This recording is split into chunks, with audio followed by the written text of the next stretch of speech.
Hello students, फिर से हाजिर हूँ एक नई क्लास के साथ। और मेरे रेगुलर स्टूडेंट से जानते होंगे कि जब भी मैं आता हूँ कुछ ना कुछ अच्छा, कुछ ना कुछ यूनिक बता के जाता हूँ। आज भी मैं कुछ ऐसा ही बताने वाला हूँ जिसे आप जब सीख लेंगे तो आपके लिए बहुत कुछ आसान होने वाला है।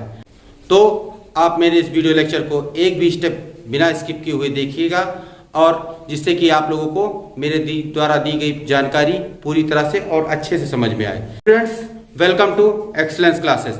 और आज हम लोग सीखेंगे ट्रांसलेशन जो मैं पिछले कई वीडियो लेक्चर से आपको बताते आ रहा हूं, और हर वीडियो लेक्चर में मैंने एक नए प्रकार का ट्रांसलेशन आपको सिखाया है। तो आज के इस वीडियो लेक्चर में मैं आपको नया प्रकार का एक दूसरा ट्रांसलेशन सिखाने वाला हूं, जिसे जानकर आप लोगों के लिए सब ट्रांसलेशन करना आसान हो जाएगा। और ये साथ साथ ये भी बताना चाहता हूं कि और आज का मेरा जो वीडियो लेक्चर है और इस वीडियो लेक्चर में जो मैं ट्रांसलेशन बताने वाला हूं, वो शायद यूट्यूब पर पहली बार हो रहा होगा कि ऐसा ट्रांसलेशन किसी भी वीडियो लेक्चर में आया होगा। तो मेरा ये वीडियो लेक्चर आप लोग एक भी स्टेप स्किप ना कीजिएगा और पूरा वीडियो आखिर तक देखते रहिएगा, जिससे आप लोग उसे पूरी तरह से और अच्छे से सीख सकें। तो स्टूडेंट, ज़्यादा देर ना करते हुए चले चलते अपनी क्लास की तरफ और देखते हैं आज हम कौन सा ट्रांसलेशन मैं लेकर आया हूँ आपको लोग। तो स्टूडेंट, जैसा कि आप बोर्ड पे लिखा देख रहे हैं कि agreement of the verb with its subject, मतलब किस प्रकार के वर्ब के साथ कौन सी सब्जेक्ट आती है या किस प्रकार के सब्जेक्ट के साथ कौन सा वर्ब आता है, ये आज मैं आपको बताने वाला, इसका ट्रांसलेशन मैं आपको सिखाने वाला हूँ। Subject verb agreement grammar section में कई सारे वीडियो लेक्चर आ चुके हैं, लेकिन सब्जेक्ट वर्ब एग्रीमेंट का जो ट्रांसलेशन सेक्शन है वो शायद ये वीडियो लेक्चर पहला वीडियो लेक्चर होगा जो आप लोगों के लिए मैं लेकर आया हूँ। तो चलिए चलते देखते हैं इस पहले रूल के अनुसार। तो स्टूडेंट, पहले नियमानुसार ये होता है कि यदि कोई सब्जेक्ट सिंगुलर नंबर में है तो उसका वर्ब भी सिंगुलर नंबर में होगा, और यदि कोई सब्जेक्ट प्लूरल नंबर में है तो उसका वर्ब भी प्लूरल नंबर में होगा। क्लियर? जैसे कि आप लोगों ने प्रेजेंट इंडेफिनिट टेंस में देखा होगा कि वर्ब की फर्स्ट फॉर्म में यस या यस लगाते हैं और वर्ब की फर्स्ट फॉर्म को कहीं वैसे लिख देते हैं। तो यहाँ पे आप लोग जान लीजिए कि वर्ब की फर्स्ट फॉर्म में यदि हम लोग यस या यस को जोड़ देते हैं तो वो हमें वर्ब की सिंगुलर नंबर लेके चले जाते हैं, और यदि वर्ब की फर्स्ट फॉर्म में यस या यस नहीं जोड़ा जाता है तो वर्ब हमारी वो प्लूरल नंबर में होती है। इसीलिए हम लोग जब ही, शी, इट व एक वचन कर्ता के साथ वर्ब की कोई फॉर्म जोड़ते हैं तो वहां पे यस या यस लगा देते हैं, क्योंकि ही, शी, इट व एक वचन सिंगुलर नंबर नाउन जो होता है वो सिंगुलर फॉर्म में होता है, तो इसीलिए वर्ब को भी हमें सिंगुलर फॉर्म में यूज करना रहता है। लेकिन अगर वहीं आई, बी, यू, दे के साथ जब हम उसे जोड़ते हैं तो वहां पे वर्ब की केवल वर्ब की फर्स्ट फॉर्म ही लगा देते हैं। वहीं जब हम आई, बी, यू, दे के साथ हम लोग उस चीज को जोड़ते हैं तो वहां पे हम लोग वर्ब की फर्स्ट फॉर्म का यूज करते हैं, क्योंकि वर्ब की फर्स्ट फॉर्म जो होती है वो प्लूरल नंबर में होती है। क्लियर? तो इस नियमानुसार कुछ एक दो एग्जांपल लेते हैं और देखते हैं क्या एग्जांपल निकल के आते हैं। तो देखिए, ये जो एग्जांपल है ये है मेरा मित्र कार चला रहा है। नहीं, मेरा मित्र सब्जेक्ट जो है सिंगुलर नंबर में है, इसकी जो हमने वर्ब लगाई है वो वर्ब भी सिंगुलर नंबर में है, अर्थात ये इज हमारा सिंगुलर नंबर में है, इसलिए माय फ्रेंड के साथ इसका प्रयोग हुआ। और ड्राइविंग ए कार, तो यहाँ पे सिंगुलर नंबर सब्जेक्ट के साथ सिंगुलर नंबर वर्ब का प्रयोग हुआ। Clear friends? इसे आप नोट कर लीजिए। इसके बाद आपको एक दो एग्जांपल और देकर इसे समझाने की कोशिश करते हैं, लेकिन उससे पहले इसे आप नोट कर लीजिए। तो स्टूडेंट्स, ये कुछ एग्जांपल्स हैं कि हम लंच ले रहे हैं। हम मतलब वी, ये प्लूरल नंबर है इसलिए इसका साथ हम लोगों ने आर का प्रयोग किया। और यहाँ पे राजेश के पास एक काला कुत्ता है, तो राजेश सिंगुलर नंबर सब्जेक्ट है इसलिए इसके साथ जो वर्ब लगी वो हमारी सिंगुलर नंबर की वर्ब लगी। और फिर वे प्लूरल नंबर है तो प्लूरल नंबर के साथ आर जो है प्लूरल नंबर की वर्ब लगी। क्लियर? यानी इस तरीके से आपको एक चीज क्लियर हो गई कि सिंगुलर नंबर सब्जेक्ट के साथ सिंगुलर नंबर वर्ब और प्लूरल नंबर सब्जेक्ट के साथ प्लूरल नंबर वर्ब का प्रयोग किया जाता है। क्लियर? चलिए इसे आप नोट कीजिए, फिर अगले रूल को देखते हैं हम लोग। अगले नियम अनुसार होता है कि यदि दो सब्जेक्ट प्रीपोजिशनल फ्रेज या प्रीपोजिशन, जैसे वो मेरे साथ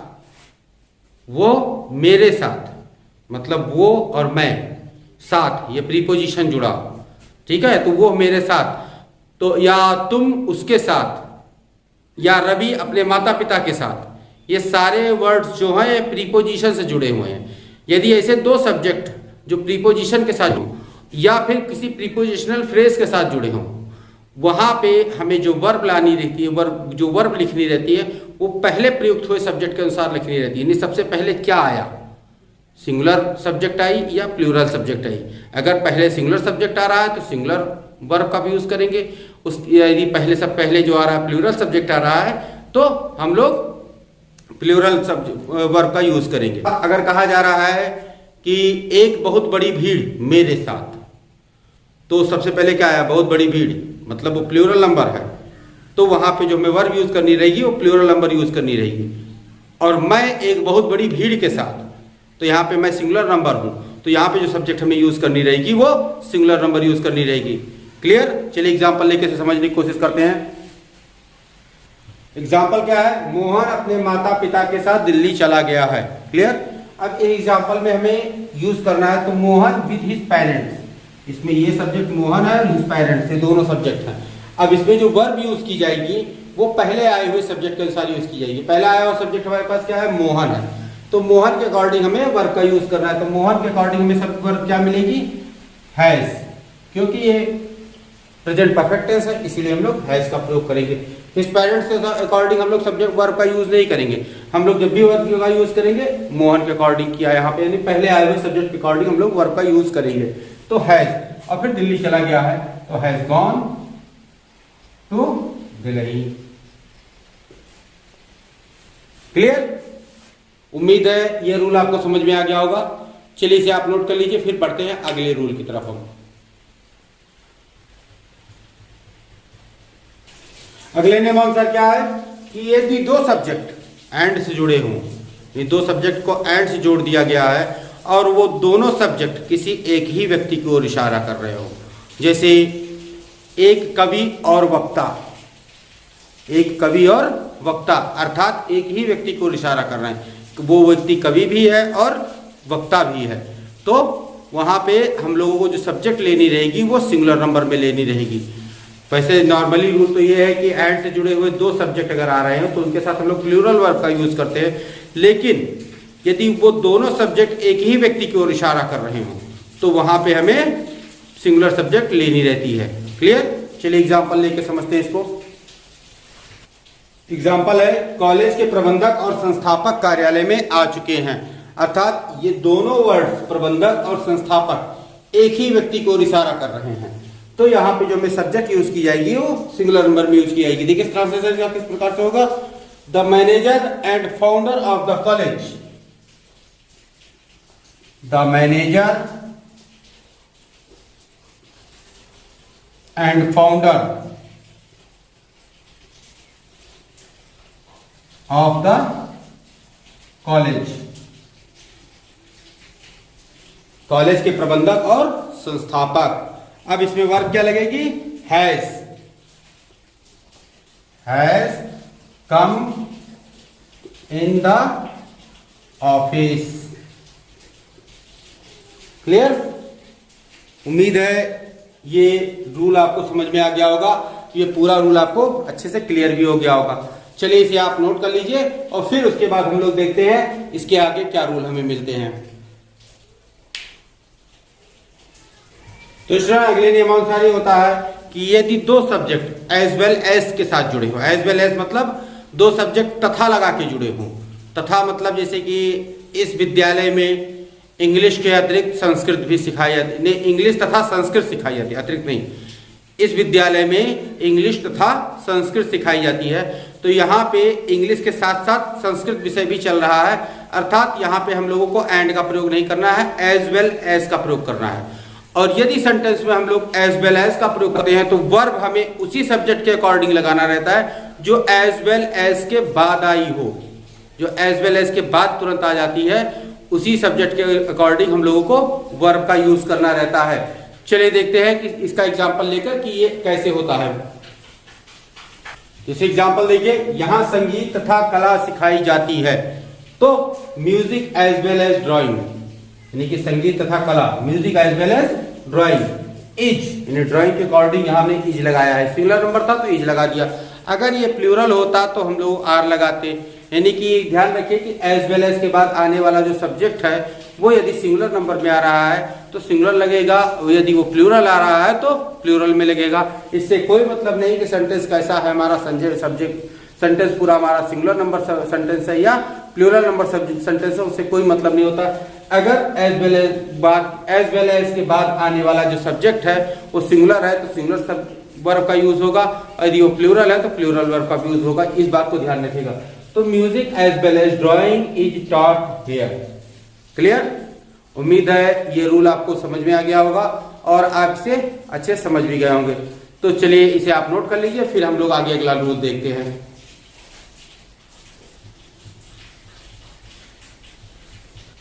अगले नियम के अनुसार क्या है कि यदि किसी सिंगुलर सब्जेक्ट से पहले ईच आ रहा है, यानी सिंगुलर सब्जेक्ट अगर कोई लिखा है उससे पहले हम लोगों ने ईच का प्रयोग देख लिया या प्रत्येक का प्रयोग देख लिया, तो समझ लीजिए वहां पे वर्ब को हमें सिंगुलर फॉर्म में ही रखना है, सिंगुलर नंबर में ही वर्ब को रखना है। देखिए एग्जांपल लेते हैं इसका। हम यहाँ एग्जांपल देखिए क्या है, खिलाड़ियों में से प्रत्येक को पुरस्कार दिया गया, यानी ये सब्जेक्ट है वो हमारा खिलाड़ियों अर्थात प्लूरल नंबर है, लेकिन यहाँ पे जो शब्द है प्रत्येक, ये प्रत्येक शब्द जो है इसमें जो वर्ब का यूज बता रहा है वो सिंगुलर नंबर बता रहा है। यानी प्रत्येक के लिए हम लोगों ने ईच लगाया और इसके बाद लगाया हमने each of the player, each of the player, each of the players, यानी कि ये जो हो गया ये सिंगुलर नंबर में यूज बता रहा है कि यहाँ पे ईच का प्रयोग हो गया, अर्थात हमें सब्जेक्ट वर्ब की जो है सब्जेक्ट के अकॉर्डिंग नहीं जबकि ईच के अकॉर्डिंग हमें वर्ब को सिंगुलर नंबर में रखना है। तो each of the players was given a prize, was देखिए सिंगुलर नंबर सब वर्ब है इसलिए वाज को यहाँ ईच के अकॉर्डिंग में लगाया गया, वाज गिवन प्राइज। क्लियर? अब उम्मीद है ये रूल आपको समझ में आ गया होगा। अगर नहीं समझ में आता है तो एक और एग्जांपल ले लेते हैं, हम इसे और समझने की कोशिश करते हैं। एक और एग्जांपल क्या है कि प्रत्येक सदस्य हाल में आ चुका है, प्रत्येक सदस्य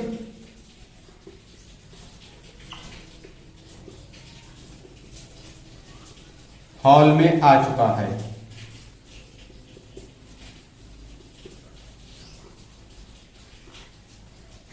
अर्थात यहां पे देखिए प्रत्येक है तो ईच का प्रयोग हम लोग करेंगे, ईच मेंबर,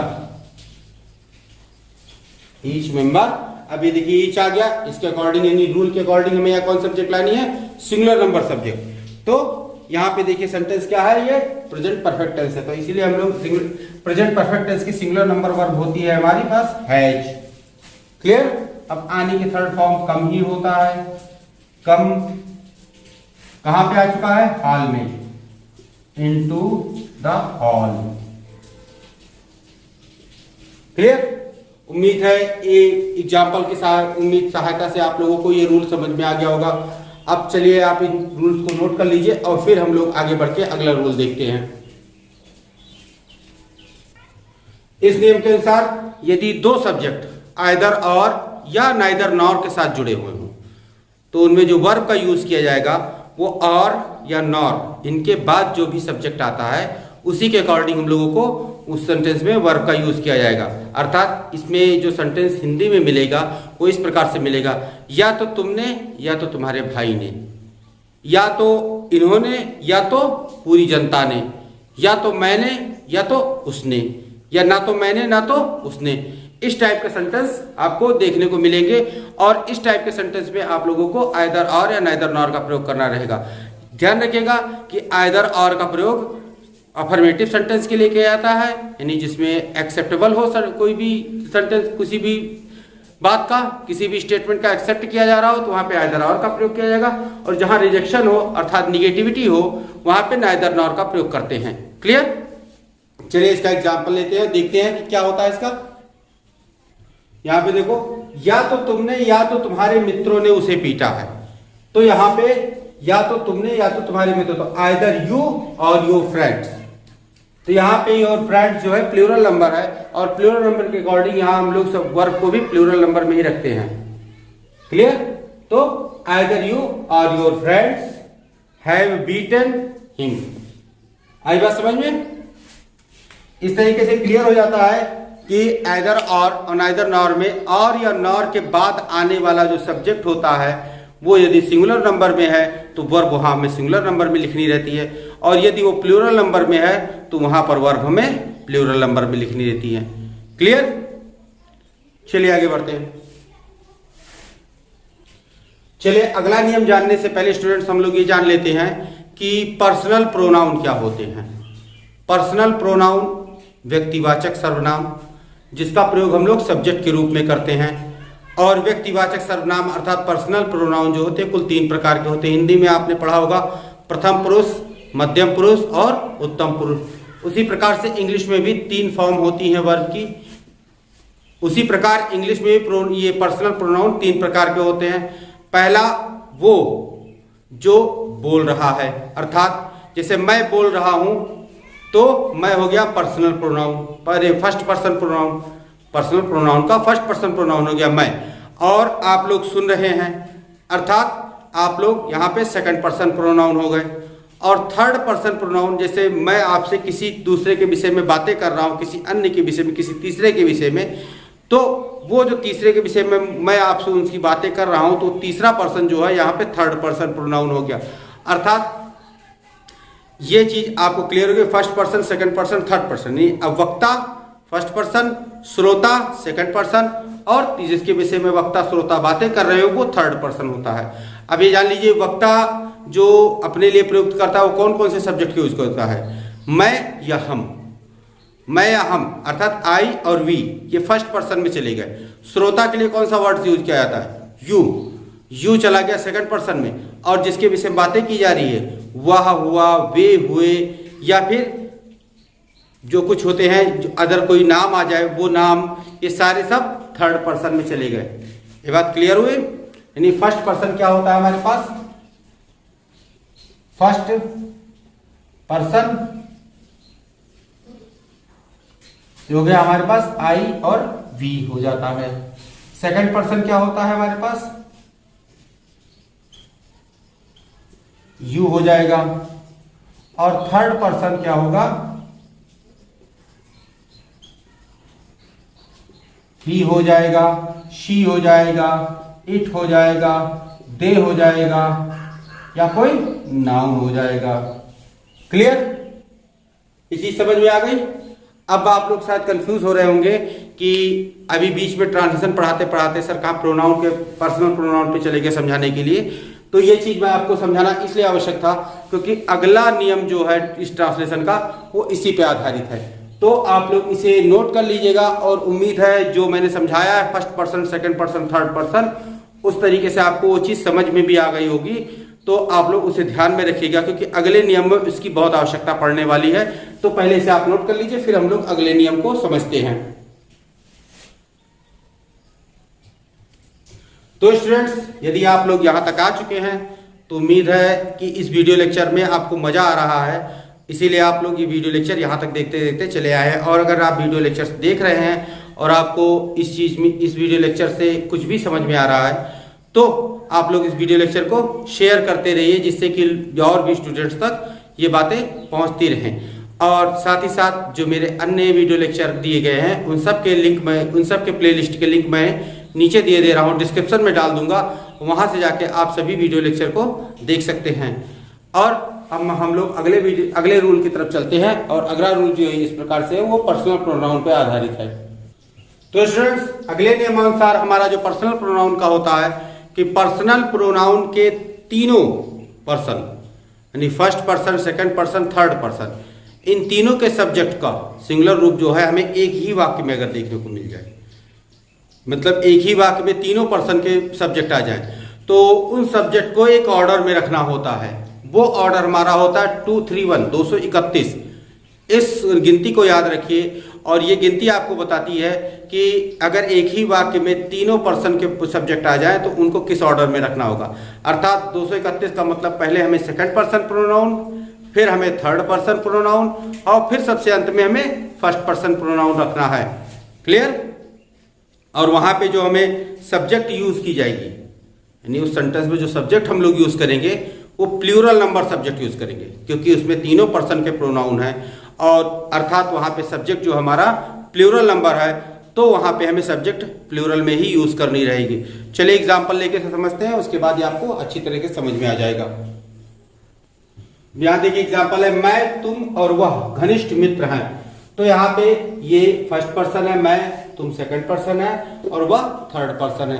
ये तीनों पर्सन के प्रोनाउन हमें एक ही वाक्य में देखने को मिल गए। अब इसका ट्रांसलेशन किस प्रकार से करेंगे? 231 अर्थात पहले सेकंड पर्सन यानी तुम, यू, और उसके बाद ही थर्ड पर्सन, क्योंकि ये थर्ड पर्सन का यू ही, उसके बाद हम लगाएंगे एंड, और सबसे लास्ट में first you he and I R close friend. Clear? उम्मीद है इस एग्जाम्पल की सहायता से आपको ये नियम समझ में आ गया होगा और आपको ये भी समझ में आ गया होगा कि किसी भी सेंटेंस में अगर तीनों पर्सन के प्रोनाउन आ जाए तो उनको किस क्रम में, किस ऑर्डर में रखना है। चलिए इसे आप नोट कर लीजिए। तो स्टूडेंट्स, इसी के साथ आज का वीडियो लेक्चर समाप्त किया जाता है। उम्मीद है सब्जेक्ट वर्ब एग्रीमेंट, इससे संबंधित जो मैंने ट्रांसलेशन आपको सिखाने का प्रयास किया है वो आपको समझ में अच्छी तरीके से आ गया होगा और आपने उससे सीख भी लिया होगा। यदि आपने उसमें कुछ भी समस्या पाई हो या आपको कुछ भी समझ में ना आया हो तो आप नीचे मेरे कमेंट बॉक्स में आकर और मुझे कमेंट कर सकते हैं, और जिससे कि मैं आपके उस क्वेरी को अगले वीडियो लेक्चर में रिजॉल्व कर दूंगा। और साथ ही साथ मेरे इसके पहले के जितने वीडियो लेक्चर है सभी के वीडियो लेक्चर की प्लेलिस्ट आपको नीचे डिस्क्रिप्शन में मिल जाएगी, जहां से जाकर आप अपनी काम की प्लेलिस्ट को खोलकर उसके वीडियो को देख सकते हैं। तो मेरे जितने नए दर्शक हैं, जितने नए व्यूअर्स हैं, उन सभी से मैं कहना चाहूँगा कि यदि मेरे चैनल पर आप पहली बार आए हैं तो मेरे चैनल को सब्सक्राइब कर लें, जिससे कि आपको ऐसे ही अच्छे अच्छे वीडियो आपको सबसे पहले मिल सके और आप उनका लाभ पा सके। मिलते हैं नेक्स्ट वीडियो लेक्चर में। Till then stay tune with our channel, keep watching, keep learning, take care, thank you and bye.